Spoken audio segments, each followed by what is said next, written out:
only on GB News, Britain's news channel. In the GB newsroom, we bring you the news as it happens. With our team of dedicated journalists across the UK. We're ready to keep you up to date with what's happening every half an hour, every single day. Bulletins here on GB News, The People's Channel, Britain's news channel.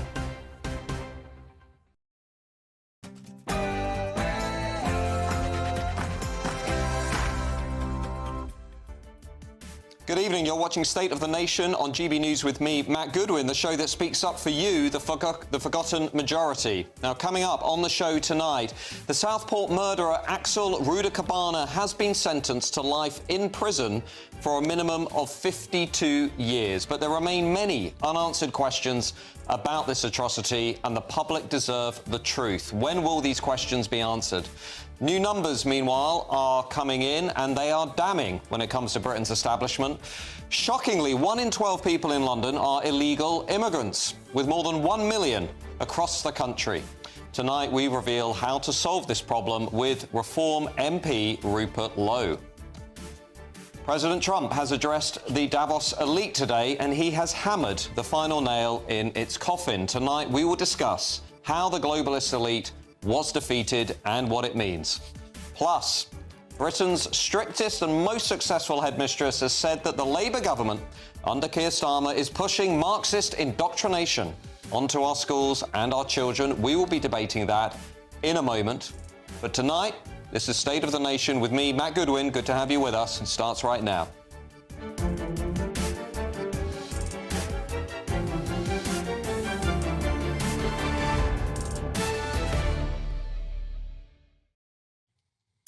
Now, I'll also be joined tonight by my panel, former Reform UK candidate, Simon Danchuk, and former Labour advisor Matthew Torbett. As ever, I want to know your views about the issues that we discuss. Reach out to me at gbnews.com/your say and hit me up on X at GoodwinMJ. Now it's time for the News Bulletin with Aaron Armstrong.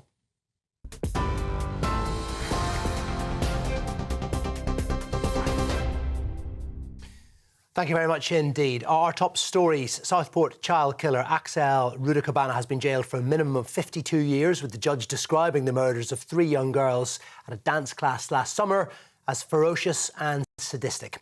A warning viewers may find some of the details distressing.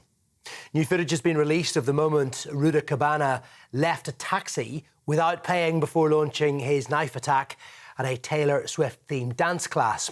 Now, the court heard harrowing details about how the attack unfolded and how many of the victims suffered injuries to their backs as they were trying to escape.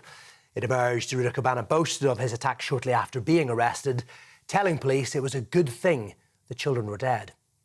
The 18-year-old pleaded guilty to the murders of Alice de Silva Aguiar, Baby King and Elsie Dot Stancombe, and 10 charges of attempted murder. During sentencing earlier in the day, he was twice ordered out of the dock for shouting that he felt ill.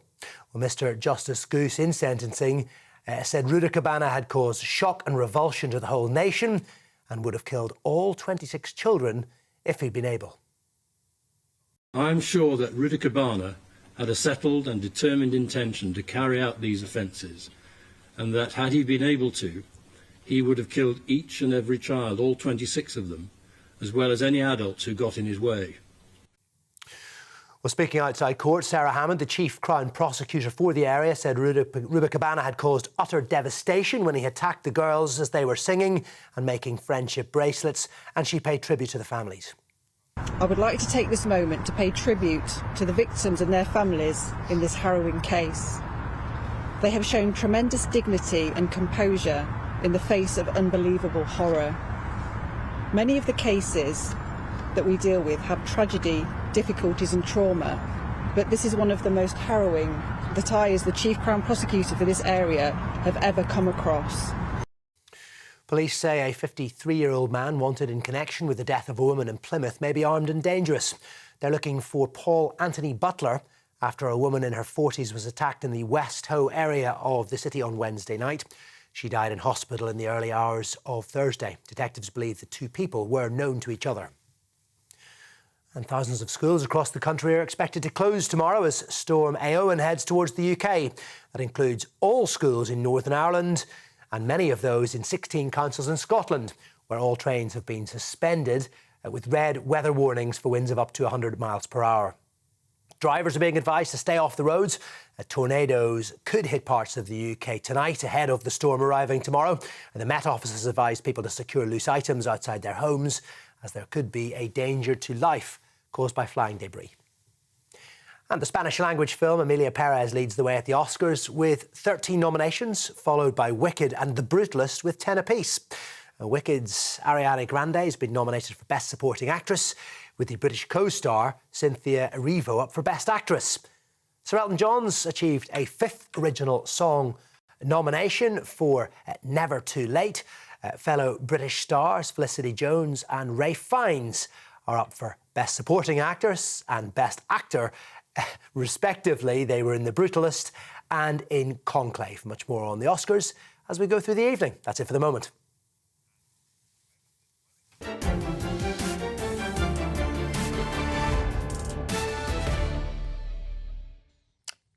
Welcome back to State of the Nation tonight with me, Matt Goodwin. Now, what a day. Southport murderer Axel Rudakabana was sentenced to life in prison with a minimum of 52 years. Let's watch this clip. I'm now going to sentence Axel Rudakabana, having explained my reasons. On counts 1 to 3 murder, I sentence him to custody for life with a minimum term which he must serve in custody of 52 years. I don't know about you, but I've struggled to watch this story today. Many questions remain unanswered, and you, the public, deserve answers. A week before the attack, Axel Rudakabana's father stopped him from entering a taxi to the school from which he had been previously excluded. To be clear, we don't know what his father knew at the time, but I find this very concerning. What did he know about his son's intentions and actions? But the real failure here is our institutions. It's the state. How could a boy carry a knife into a school 10 times without any intervention? He was reported to Prevent, the government's counter-extremism programme, 3 times. Why isn't Prevent stopping attacks like this one? It's not fit for purpose. Why did multiple institutions in this country fail to act on warnings about Axel Rudakabana? Why does the state focus over and over again on right-wing extremism when very clearly, based on the evidence, most of the threats in this country are coming from Islamist violence? Why the silence from the media and the government on this attack in the hours and days afterwards compared to how it's responded to other terrorist incidents? Why the double standards in political responses to terrorism and acts of violence? Why was Axel Rudakabana portrayed as a harmless choir boy from Wales? Why are political figures calling public concerns far-right or conspiracy theories when they know them to be true? Why no apologies from those who labelled Nigel Farage wrongly, who called the unrest that followed Southport the Farage riots, when what he was saying, "Is the truth being withheld," was entirely correct? Why claim that this is a new form of terrorism when we've known about so-called lone wolf terrorists for decades? Would the response differ if the perpetrator were white with far-right affiliations, I wonder? The public deserves the answer to these questions, and Keir Starmer should apologise to the country and should start to take action on what this is really all about. Extreme, mass, uncontrolled immigration, broken borders, a failure to integrate people who are coming into Britain, the failure of the Prevent strategy, which doesn't seem to be preventing anything, and the collapse of social cohesion and social integration in our society. That's my view. Let me know what your view is. With me tonight is my panel, former Labour advisor Matthew Torbett and former Labour MP and Reform UK candidate Simon Danchuk. Simon, there are many unanswered questions about this case. Even today, we've seen the sentencing, the horrific details, which, to be frank, I don't want to go into because I find them so deeply traumatising. But there are so many questions here about the state authorities, Keir Starmer, the government? I mean, which are the most important in your mind? Yeah, it's certainly a very dark day, isn't it, for Britain? There's no doubt about that. I have concerns, and I say this constructively, I have concerns about Keir Starmer as Prime Minister and how he's handled this. First of all, I do believe he could have shared more information at the beginning when the attack first occurred. That's happened previously. He could have disregarded the CPS's advice. He's a Prime Minister. He's not a lawyer anymore, and I think he needs to remember that more often. I have concerns about the fact that he's called this a new phenomenon when we know it's not a new phenomenon. Many individuals have attacked people in this way, so that's just inaccurate. He's focused on the knife being available on Amazon. I mean, that's just a red herring. And then he's talked about the state, a failure of the state. This is a failure of public servants, individual public servants that should have acted, and they didn't act. Why didn't they act, Matthew? Which ones in particular? Well, where do we start? Social services, the school, the local council, the Labour government, the prevent agencies. It seems like there's been a systemic failure. There's been a failure across the board, it seems, and I suppose I questioned why Keir Starmer was doing a public inquiry for this and not necessarily things like the grooming gangs, but it appears there's been such a failure. It's right to do so, and I think what will come out of this is poor data sharing from the police. We know that the local police didn't know that there was a prevent order or that prevent had been out to see this individual on 3 separate occasions because they're not allowed to see that as local police. So that, therefore, is an issue. Well, hang on a second. We've gone through this before with the Manchester Evening News bomber, Salman Abedi, where, again, he was known to authorities, but yet he somehow slipped through the net and blew up children going to an Ariana Grande concert. Again, we're here talking about failures, talking about crazy people falling through the net. So who isn't learning the lessons here? I was there the morning after. Don't speak to me like that. I'm not here as a government representative. I will have the conversation in... I'm asking the questions that people watching this show want to ask about the failures of the system. Well, there has been a failure of the system. I'm happy to admit that. There's been several failures. The parents clearly couldn't cope with the child. He's either, I don't know if he's confirmed as autistic or whatever else. He's fighting with the parents. He's got an obsession with murder. I don't think that's necessarily ideological. I think it's what we see in the US quite a lot of the times. Do we need to have a conversation about the amount of men that do this sort of thing compared to women? Is that a factor? I don't see where immigration comes into it, because he was born and brought up here. Unless he's been treated differently. What's that got to do with anything? Well, there's a lot of evidence to show that if you come from high conflict societies where you have high levels of violence, like Rwanda, where you have genocides, that first and second generation migrants from that background tend to also be more prone to violence. But the mum and dads have no previous record. The background that we've had in the press seems pretty definitive, that they were to some degree involved in what happened, not saying that they were themselves involved in the genocide, but they were certainly... I don't think they were involved. Their story sounds like my mum and dad's. So I have a brother who's, and I have first-hand experience, I have a younger brother who's severely autistic. He's prone to lashing out, doesn't cope well with any sort of change or authority or anything else. The only person he will listen to is me. These parents seem hopeless, as my parents were. And that's not to say any of this is OK. Those parents have needed help. The social services were late to helping them. I have questions of why the school he was expelled from didn't ask people to go and do a home search till a year after he'd not attended. Why have we gone a year without going, where's this kid, what's going on? I do think there are legitimate questions to be asked about the family, and they can't have it both ways. You can't have him get a limited sentence because he's a young person and then say the family don't have any responsibility. They clearly do.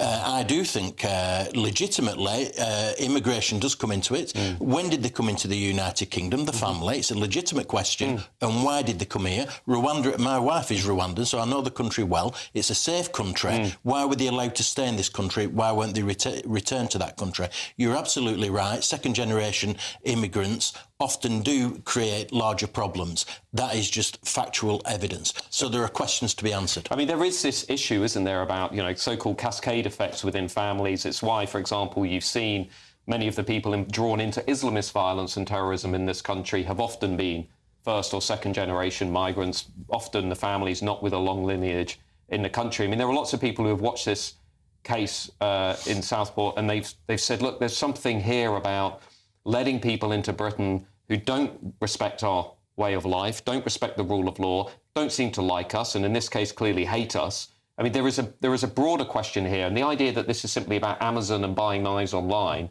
is for the birds, isn't it? Yeah, I think the point of Amazon is bizarre, and actually, if I was the government, I think the first thing you could do is write a one-line piece of legislation in that any online retailer found to be selling knives or any such objects to children get a massive fine. Now, regardless of how that'll affect wealth and what Amazon want to do about that, I think the public would support something like that, and it could be done. It could totally be done next week as a one-line piece of primary legislation. However, when it comes to cultural aspects and the other thing, there seems to be I wouldn't use the word obsession. I think we're struggling to find the reasons as to why this has happened. And there's a lot of anger and everything else. And I get it. I've felt it myself today. But this seems to be a lad who's mentally unstable. He's not well, whatever. He's not all right. And whether any of the state interventions would have stopped this, I don't know, because the parents seem out of their depth. Because it sounds like a story far too close to home for me. They've not necessarily spoken out. They've not received the support.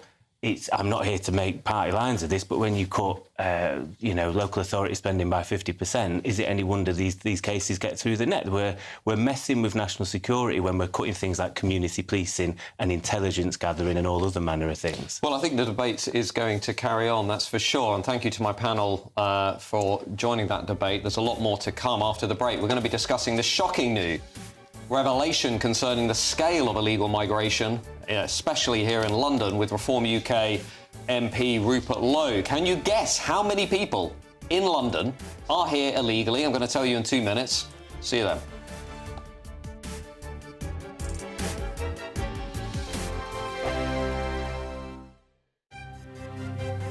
GB News Breakfast, every day from 6 a.m. Newly released MI5 files reveal that Queen Elizabeth II was kept in the dark over the treachery of a senior courtier.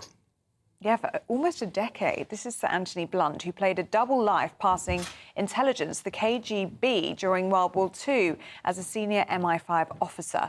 But, remarkably, he was allowed to keep his position amid fears of a major scandal if the truth came out. Well, now those files have been released by the National Archives, which includes the Queen's response to finding out a trusted member like Anthony Blunt was really a traitor. Well, joining us now in the studio is GB News royal correspondent Cameron Walker. Good to see you this morning, Cameron. This is astonishing. Oh, absolutely. And this wasn't a little spy. This was Anthony Blunt was a full-blown spy. He passed to the Soviets the D-Day deception plans during the Second World War. He was working for MI5, but a double agent for the KGB as well. The wrong plans. He passed on the plans. The wrong ones. The wrong one in 1944. Yeah. Exactly. But he then got a job inside Buckingham Palace as one of the Queen's most trusted aides and courtiers, the surveyor of her art, essentially like kind of an art advisor for her late Majesty. There was always suspicions about Anthony Blunt way back in the early 50s because he was part of this notorious Cambridge spy ring, a group of 5 boys recruited at Cambridge. 2 of these people fled to Moscow in 1951. Anthony stayed behind in London and subsequently got a job inside Buckingham Palace. And it wasn't until 1964 that he confessed to his treachery. The reason he confessed was because he was granted immunity. GB News, the People's Channel. This is Britain's Newsroom, where your voice matters. It's just astonishing. With expert analysis and honest opinion, we don't just keep you informed. We bring you unique perspectives you won't see anywhere else. Can't argue with any of that. When the news happens, it happens here. On Britain's Newsroom, weekdays from 9:30 a.m. Only on GB News. Join me, Nana Akwe, for an informative, interactive news programme with a difference. It's fun. No, he didn't say that, though. I'm so surprised. I think there's an element of truth to that. Join me from 3 p.m. every weekend, only on GB News, Britain's news channel. I'm Christopher Hope. From pop stars to politicians, I'll interview anybody in a pub who's got a political opinion. Join me every Friday on Spotify, Apple Podcasts, YouTube or gbnews.com, or wherever you get your podcasts. This is GB News, the People's Channel.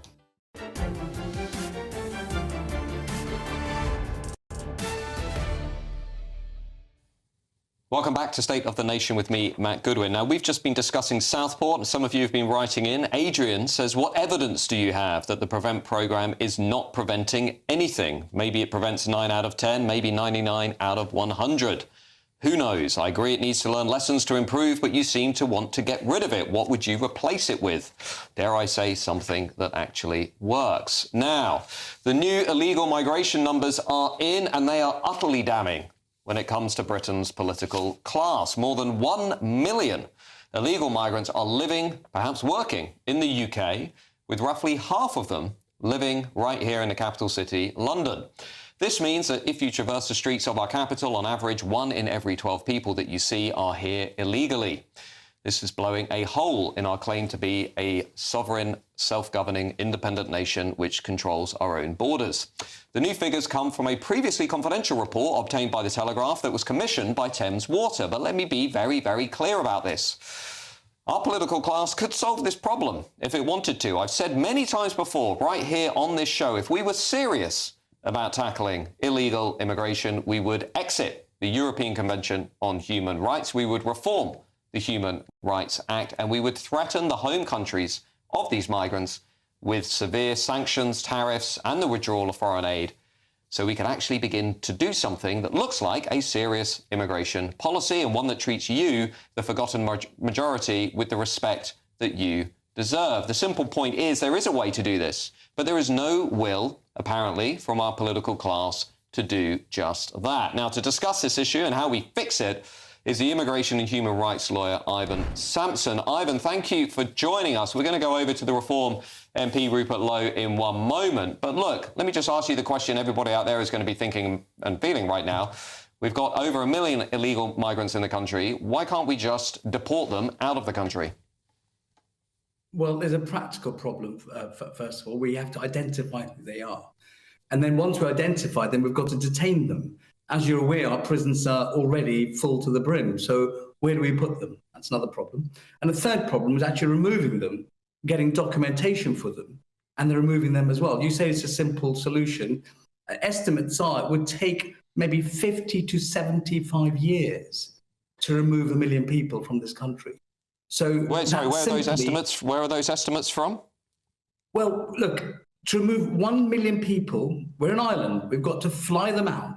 You've got to identify who they are. They've got to detain them, then have arrangements with their countries for them to be repatriated there. That's actually quite conservative, 50 years. I think it's an impossible task. We weren't able to send one to be clear, person. the Labour government is already returning some illegal migrants to other countries. And we do have things like the foreign aid budget, we have visa penalties, we have ways of influencing nations, like Donald Trump is now doing, to essentially say, well, if you don't take them back, I'm sorry, we're not going to give you, let's say, I don't know, Pakistan, I'm not going to give you £133 million next year. I mean, we do have ways of applying pressure, do we not? You'd have to have a flight every hour. I mean, look, it's simply, the government know this, they are well aware that it's an impossible task. And then what the government did, I think it was back in 2002, 2003, there was an amnesty for children. Estimates are there are about 150,000 to 200,000 children in the country who are illegal. Now, there's a reason why we have a problem with people, illegally unauthorised people being in the UK. And that's because our system is geared to encourage that. We have a 2.5 year cycle of an immigration application. You've got to keep applying, keep extending, and then you've got to pay for it. It's very expensive.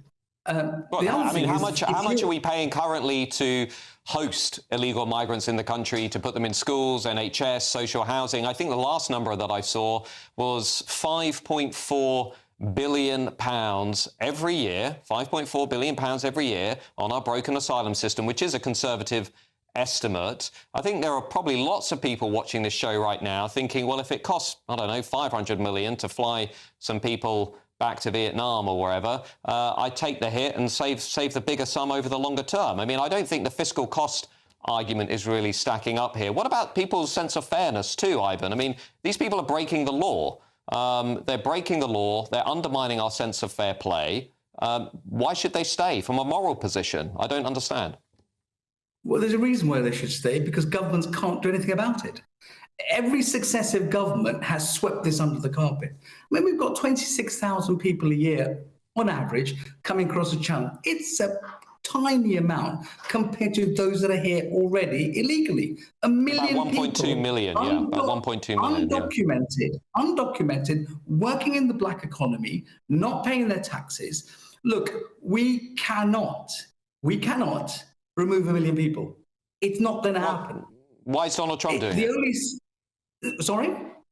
Well, why are Donald Trump and JD Vance doing it? Well, the difference Donald Trump is he knows where most of them are coming across from the Mexican border. And it's a landmass, whereas we have to fly these people out. And America has clout. We simply don't have the clout that the US has in threatening sanctions. It will hit our economy. The only sensible thing to do, and I know your listeners are going to go crazy when I say this, I'm going to get lots of emails, is to offer an amnesty. And then we have a sensible policy of ensuring that those people that come in are tracked, and then we know where they are. If they overstay, we then remove them. And yeah, I don't think many people in my world, never mind the people watching the show, would support an amnesty, because you might as well put a big neon sign on the White Cliffs of Dover saying, come on in illegally because we're going to give you an amnesty and we're going to let you stay and we're going to give you a job, etc., etc. Now, OK, joining me as well is Reform UK MP for Great Yarmouth, Rupert Lowe. Rupert, we should just give 1.2 million illegal migrants an amnesty. We should let them stay in the country. That's what the human rights lawyer says. What say you? Well, Matt, I couldn't disagree more with him than that. I mean, these human rights lawyers pork barrel a living on the back of all this Tony Blair and Gordon Brown legislation, which has created our problem initially. Sadly, the Tories allowed that trend to not only continue but accelerate. And what we need to do is we've got the British people voted for Brexit. They voted for a sovereign nation. And we have to start behaving like a sovereign nation. And we have to accept the fact, as you said earlier, that illegal means illegal. And if people come here illegally, we need to detain them and we need to deport them and make their life particularly uncomfortable if they do come here. Put them on a West Coast island with a limited, uncomfortable tented camp and minimal food, and encourage them then to go back to where they came from and apply to come back legally. The fact of the matter is that most of these people are, as we know, not asylum seekers, they're economic migrants. And our systems are so weak, and the more I'm learning about them, the more I find that a lot of this is done online. A lot of it relies on the word of the people who've come here illegally. And at the end of the day, Matt, what worries me is after 6 years, if we're not very careful, these people have full voting rights. And in the meantime, the British taxpayer, who's being effectively mistreated by the government, overtaxed, overregulated, and generally treated as a second-class citizen, is seeing his interests put behind those of these illegal migrants. So the whole thing is just completely wrong. Rupert, can I come back to you on this point that we just heard from the human rights lawyer there, that many of these people don't have documentation. We're not entirely sure where they are, even though there's 1 in 12 people in London apparently are an illegal migrant. I mean, how do we find them? And then how do we actually detain and deport them? And I think that's what lots of people are asking. They're saying, well, you know, everybody thinks this is outrageous, the vast majority out there, the forgotten majority.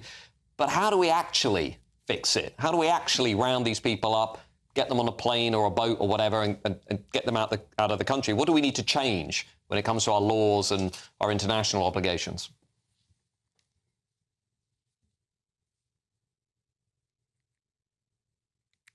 Questions we've been asking from obviously the sewage data and other stuff, we do believe there are a lot more people, whether they're legal or illegal, is not yet determined. But people living in London, in particular, from the data that we're getting, and again, I think the British people are just getting to know the scale of this problem.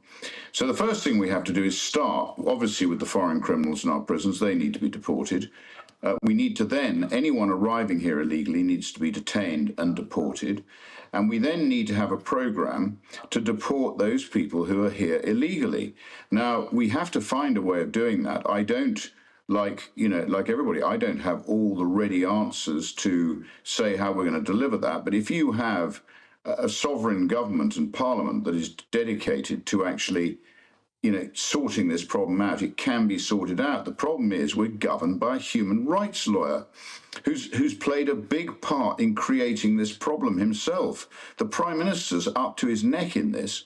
So it's very difficult to see how a deficient Labour government is going to address this problem, which is why we need a party like Reform, which is dedicated to doing it, which comes from outside the existing establishment, and will take hard decisions and will protect the interests of the honest, decent, tax-paying British public. Thank you for that. I'm just going to come to our panel because I just want to ask one of our panel members a question about this. So, Keir Starmer's up to his neck in it. I mean, this is a guy, human rights lawyer, won't actually do what he needs to do in order to fix this crisis.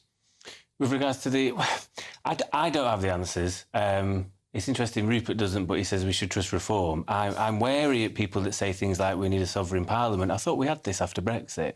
And we were sold a silver bullet. Well, what he's saying, I think, is in order to be genuinely sovereign, we need to exit things like the European Convention on Human Rights. We need to reform things like the Human Rights Act that allow international conventions, courts and laws to supersede UK law.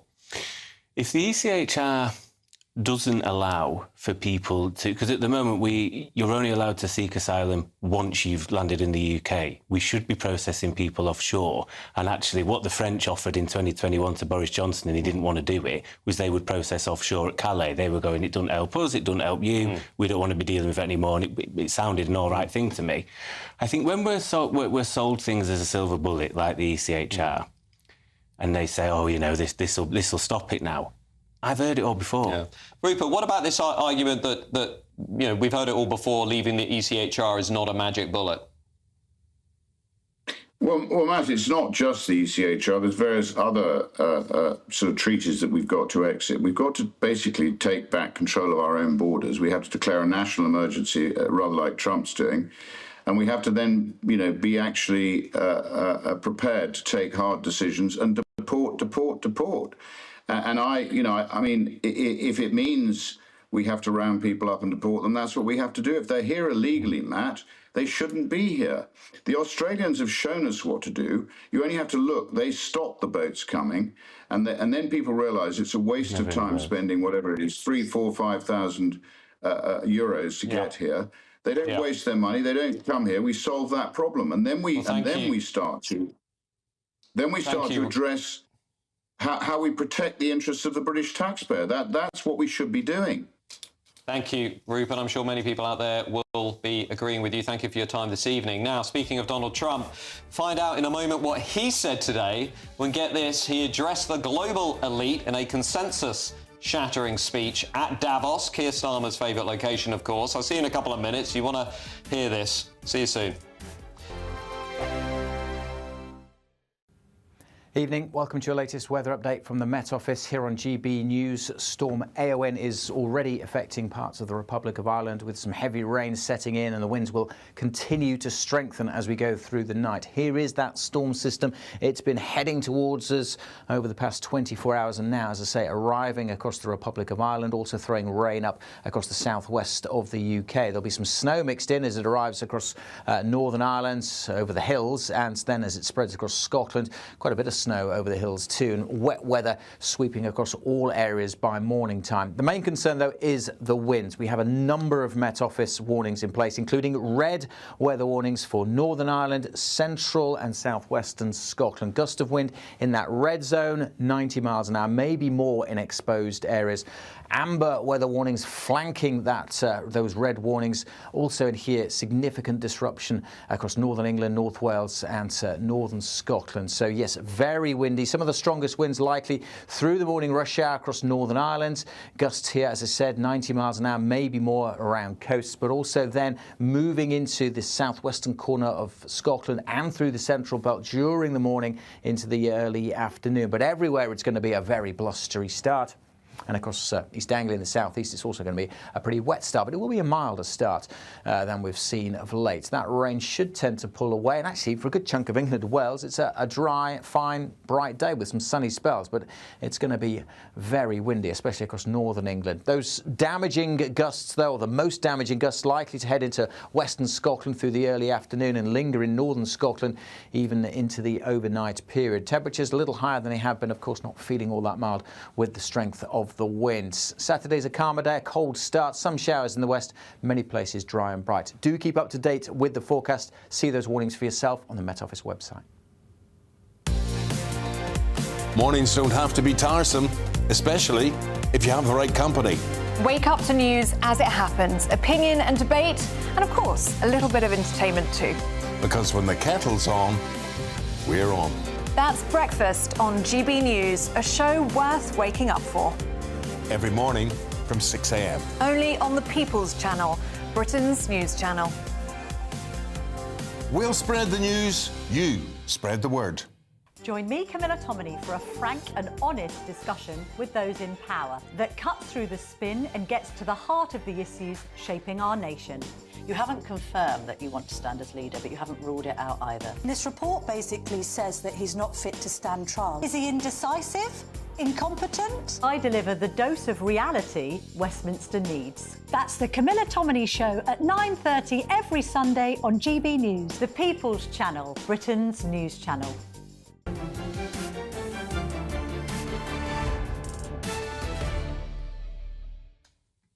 Welcome back to State of the Nation with me, Matt Goodwin. Now, Donald Trump addressed an audience at the World Economic Forum's Davos conference earlier this afternoon. Watch this clip.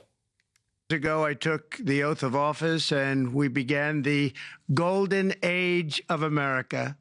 On day one, I signed an executive order to stop all government censorship. No longer will our government label the speech of our own citizens as misinformation or disinformation. My message to every business in the world is very simple. Come make your product in America, and we will give you among the lowest taxes of any nation on earth. My administration has taken action to abolish all discriminatory diversity, equity, and inclusion nonsense. Our nation has suffered greatly, but we're going to bring it back and make it greater, bigger, stronger, better than ever before. So, does Donald Trump's re-election symbolise the death knell of the Davos man? Of course, who could forget the time that our own Prime Minister said this? Let's just ask you quickly, you have to choose now between Davos or Westminster? Davos. Why? Because Westminster is too constrained. With me now is my panel, former Reform UK candidate Simon Danchuk and former Labour advisor Matthew Torbett. Now, Simon, the Davos consensus, economic liberalism, social liberalism, cultural liberalism, I mean, it's over, isn't it? Yeah, I think it is over. And whatever you might think of Donald Trump, I think we should celebrate what he stands for and what he's talking about. This is somebody who's talking positively about his country and what he's going to do, lower taxes, getting rid of the diversity agenda, stopping illegal immigration, all the rest of it. A really positive message for his country, and you can't take that away from him. And it's having a great impact across the world, and it really brings Starmer into contrast, doesn't it? There's Starmer calling himself Davos man, effectively. He's not talking Britain up like Trump is talking up America. Yeah, I mean, Matthew, there is a point here, isn't there, in that Keir Starmer embracing Davos, but many people in that room, the bankers, the financiers, they were the people who, let's be blunt, smashed the working class across the West over the last 30 years. They went all in on big business. They went all in on big corporates. They went all in on globalism. And at the same time, they lost sight of hard-working, ordinary people as jobs went out to China.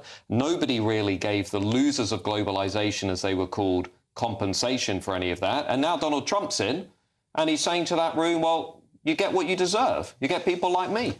Yeah, I mean, if we're calling Keir Davos, man, and sitting with millionaires, I think, we can't pretend Donald Trump didn't have a whole host of billionaires on stage at his inauguration. I don't, think he's a friend of the working class necessarily.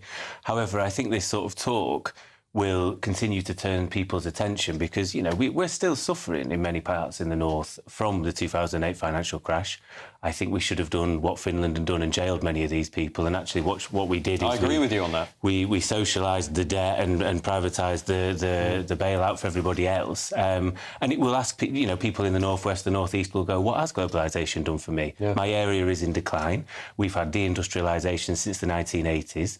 And I think we've seen that with the way that people are wanting to vote with their feet. We saw it in America. People, if they've got very little to lose, they're willing to gamble it because surely it can't get any worse. And I think that plays into Reform and others who are seeming like a different option to people. I mean, Simon, there is this point, isn't there, that go back to the 90s, the early 2000s, all the economists, all the expert class were saying globalisation is going to be great for workers. Tony Blair, remember in 2005, that big speech he gave, he said, well, if you don't believe in globalisation, you're the closed-minded ones. He basically laughed at everybody who said, hang on a minute, I'm not sure that endless deregulation and endless free trade and helping China up in this way is going to be good for ordinary workers. And actually, the economists, the expert class, Blair and others, they were wrong. I mean, they were wrong. And if you look at everything that's happened in Western states, really since the 2010s, with this big anti-establishment backlash, whether it's Reform, whether it's Trump, whether it's Le Pen in France, Meloni in Italy. I mean, this is basically, the chicken's coming home to roost. Yeah, absolutely, and it's not going to change direction anytime soon. No, People have had enough of this globalist agenda,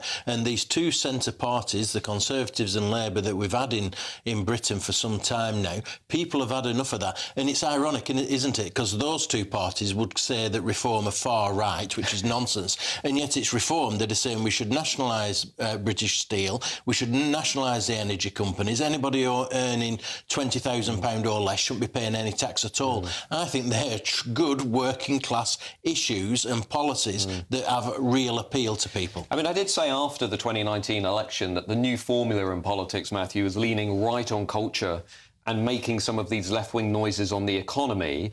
Obviously, Boris Johnson fumbled that realignment. He gave people the opposite of what he promised. Reform seemed to be picking up that realignment. Donald Trump has not only picked it up, but he's expanded it. He's reaching into Hispanic, Latino, working-class voters. He's doing quite well among the young as well. I mean, it looks like, yes, Labour in power with a big landslide, but as we know, it's a loveless landslide. It looks as though Labour are on the wrong side of this new winning formula in politics.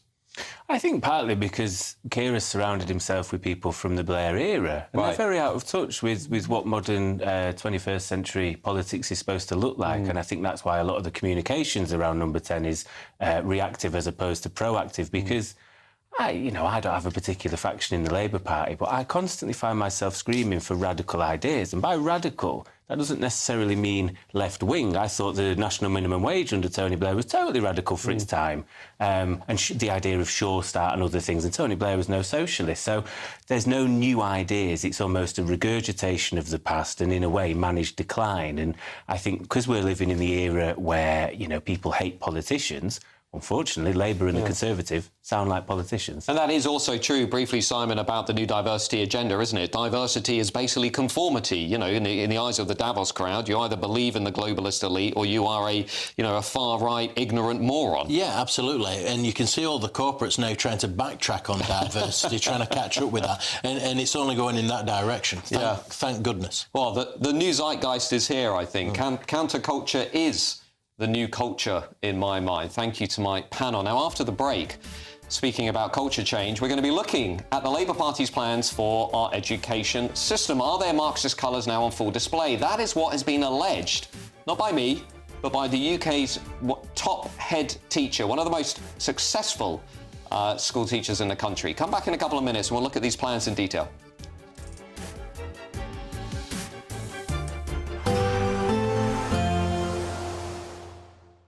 Dinner under the stars tonight? That reminds me of our travel insurance. You mean all clear skies? All Clear Travel Insurance sponsors GB News travel destinations forecast.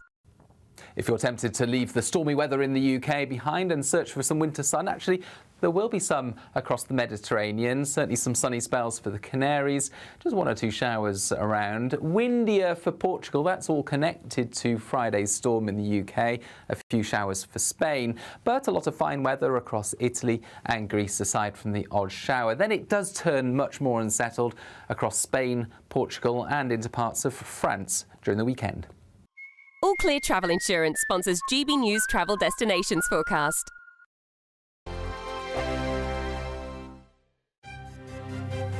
GB News Breakfast. Every day from 6 a.m. Well, you know I like an auction. Yes, and I've bought some strange things at auction before you have as well, haven't you, Eamon? Yeah, well, Ellie would throw this in the bin that you're coming up with now. How about this? Admiral Lord Nelson's hair. No. Cut. I mean, is this a bit spooky? Cut as he lay dying during the Battle of Trafalgar, so someone's gone, oh, we'll just have a little bit of that there. In 1805, is on sale in Jersey, and it's a little cup. How much would you pay for the hair? No, nothing. It would go in the bin, straight in the bin. What, even? What? Nelson? That's very disrespectful to the British culture and heritage. I think it's disrespectful that he lay there dying and someone thought, we'll take a quick strip maybe they just had, maybe they thought, you know, because there's obviously the famous painting, isn't there, of the Battle of Trafalgar. Maybe they thought, we'll give him a quick haircut, and then they kept their £15,000. 15 grand. Where's hair come from? What part of the body? His head, Eamon. Well, it could be his underarm. I don't know. You know, it depends. Hold on, let me have a little look. You would bid very more. curly. I think it's his. I think it's his head. It's his head. What? You would bid more for his head than say his underarm. Well, I think so. Yeah, I would hope so. Yeah. Or anywhere else. I would hope so. A little less whiffy there, the head hair. And there it is. And it's in a little pot. No. And the only way you can probably find out is if you DNA test it, I guess. It's definitely his. Whoever pays for that is bonkers. Well, that's creepy. I was seriously tempted to make a bid for a toupee, not for me, but as worn by John Wayne. John Wayne's wig? Yeah. Oh, wow. Why? Well, why I didn't get it was my wife said to me, that is not coming into the... Well, she's right. She's right. GB News, the People's Channel. I'm Christopher Hope. From pop stars to politicians, I'll interview anybody in a pub who's got a political opinion. Join me every Friday on Spotify, Apple Podcasts, YouTube or gbnews.com, or wherever you get your podcasts. This is GB News, the People's Channel. In the GB Newsroom, we bring you the news as it happens. With our team of dedicated journalists across the UK, we're ready to keep you up to date with what's happening every half an hour, every single day. Bulletins here on GB News, the People's Channel, Britain's news channel. We're proud to be GB News, the People's Channel. And as you know, we always love to hear your views. Now, there's a new way of getting in touch with us at gbnews.com/yoursay. By commenting, you can be part of a live conversation and join our GB News community. You can even talk to me, Bev Turner, or any of the members of the GB News family.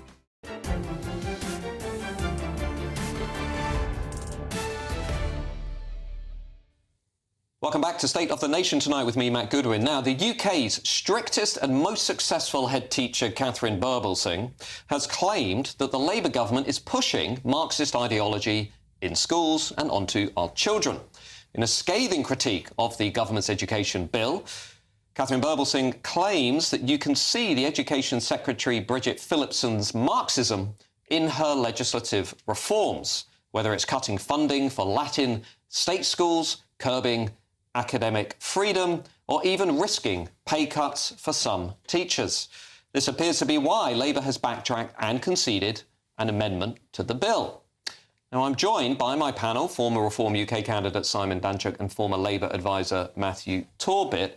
Simon, let me come to you first. There is something going on with Labour and schools and education at the moment. I've seen this in universities. The first thing Bridget Phillipson did, Labour's education secretary, is she dumped the academic freedom law, the one thing that was there to preserve free speech and free expression on campus. But now we're looking at schools, and what Catherine Birbalsingh is saying is the Labour Party are now trying to indoctrinate, impose radical ideologies onto children.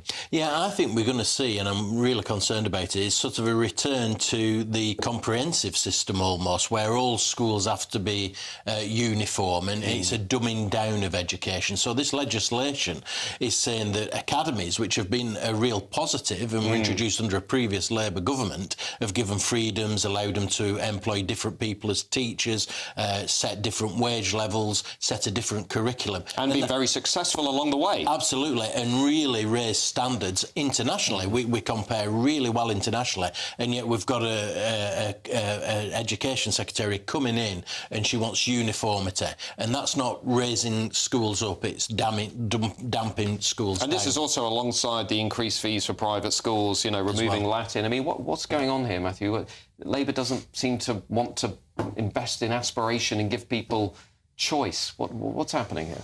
I think they probably do want to help people with aspiration, but I think they're misjudging it. And actually, I always, you know, for someone that, you know, broadly supports the changes they've made to private schools and whatnot, and the fees, I just thought it was a strange priority to lead with, and very ideological, because it reminded me of the free broadband in 2019, because you sort of go, who's asking for this? But isn't that the point, that actually this Labour government is much more ideological, deeply ideological than people thought? Because the opening line was, well, if you have Keir Starmer, you have a moderate, competent, sort of, you know, slightly centre-left Prime Minister. But actually everything this guy's done since coming into office has been the opposite of that. I mean, he's been much more radical than I think many of the people within Starmer's camp led us to believe. Yeah, it's because he's a follower and not a leader. He hasn't got any politics, so he's going to go along with more ideological things. No, I don't know. I think Bridget Phillipson, I think, is coming from a good place. I used to work closely with her, and I think she's a working-class girl who wants people to have the same opportunities she did, despite them coming under Margaret Thatcher. But I think I'm unsure what Catherine Birbalsingh is coming for, because she's saying we're going to turn Labour are turning everything Marxist. I don't think that's true. I agree with her in the sense of social mobility is about opportunity. You can't just give people social mobility. There's got to be the option. I always thought it was a great thing, Blair making all the galleries and museums free. You've still got to walk through them to get that education and advancement, though. But I think the schools thing is, I think it'll work out. I think it'll be fine. Simon, I mean, there is something here about flattening aspiration and ambition. And the fact that Bridget Phillipson, the Labour Education Secretary, has never visited Michaela Community School. Well, I visited. Yeah, and it's a fantastic school. I wish everybody in this country would go and visit that school. It's the best school in Britain in terms of results, and Catherine Birbalsingh runs it, and yet, you know, the education secretary has chosen not to learn from that. She has invited her in. But into the department. That's right. But it tells you all you need to know. And so Bridget Phillipson has invited Catherine Birbalsingh into the department. She's not going to go education. To the school. She's not going to go to the school. But that's only the last couple of days. She's been Secretary of State for several months. Let me just say that, you know, I will never forget the day I actually went to the school and I had a tour. So, you know, people should know that, you know, I've got a, you know, that's the background to this. And you know what they do at lunchtime at that school? Fascinating. You have a conversation around the lunch table, and the children are invited to speak about what they're grateful for. What are they thankful for? And they share that with their class. I mean, it's an incredible experience. And, you know, you don't hear any kids being unruly in the corridors. You don't see chaos. The exam results speak for themselves. But that's what Labour hate. Well, yeah, and you do wonder whether Bridget Phillipson's position here is very much about, because she's been left to get on with it, is about a leadership challenge at some later stage. Whether she's trying to position herself with the left in the party, because it is a left trade union agenda that she's promoting. Prime Minister Bridget Phillipson? No, she hasn't got the charisma. She'll fancy it, she's got no charisma. She'll want it, though. No, she does. She does. But there is something, again, here about Labour using this enormous majority that it has to basically impose on people pretty radical stuff that they never really voted for. I think if you've got a large majority, you've got to do something quite gear shifting with it and generation shifting. Whether this is it or the wisest idea of doing it, I don't think so. I think there's more you could do, particularly, I hope, on the things like prison reform that we've got coming up. Speaking about more that we could do, let's just go over to Patrick Christis. Patrick, what is on your show this evening? Big day in Britain, of course. Is it time to bring back the noose? Is the death penalty the only true punishment for Axel Radicabana? We've also had mass stabbings today. We had another one last night. Paedophiles are walking free from prison. Britain is being let down by the hapless authorities. It's not just when it comes to Radicabana. In other news, Trump does away with diversity and inclusion. David Lammy, of course, hoisted the bisexual flag outside the Foreign Office. Anne Widdecombe's on there. Prince Harry, did he sell out by settling? And Sikibidi. Matt, I won't ask you if you know what that means, but apparently this is topping the list of Gen Alpha words, so we're going to have a look at them. Gen Alpha? Am I Gen Alpha? No. Probably not. Splendid, Patrick. That's all coming up after the weather. Now, I'll be back with you tomorrow right here on State of the Nation with me, Matt Goodwin. Thank you for tuning in. Thank you for listening to our debate. I'll see you right here tomorrow, 8 p.m. Bye-bye.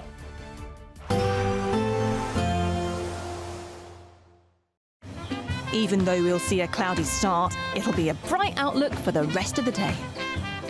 Boxed Solar, sponsors of weather on GB News. Evening, welcome to your latest weather update from the Met Office here on GB News. Storm Aon is already affecting parts of the Republic of Ireland with some heavy rain setting in, and the winds will continue to strengthen as we go through the night. Here is that storm system.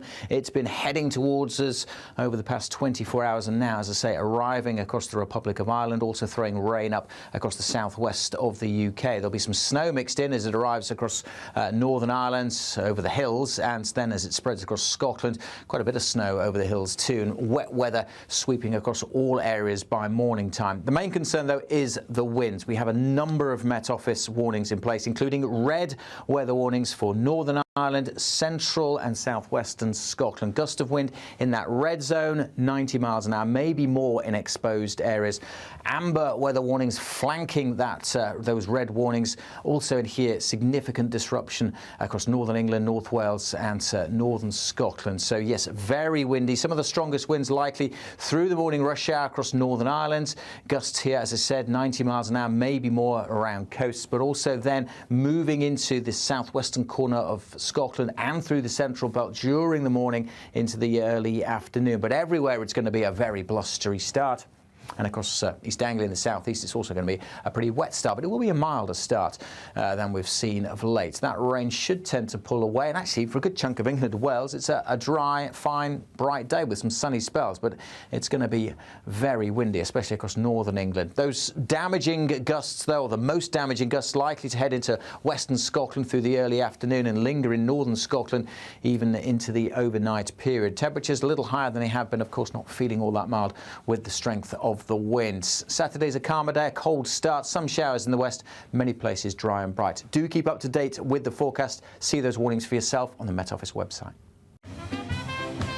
There will be a light breeze in the morning, leading to a warm front. Boxed heat pumps, sponsors of weather on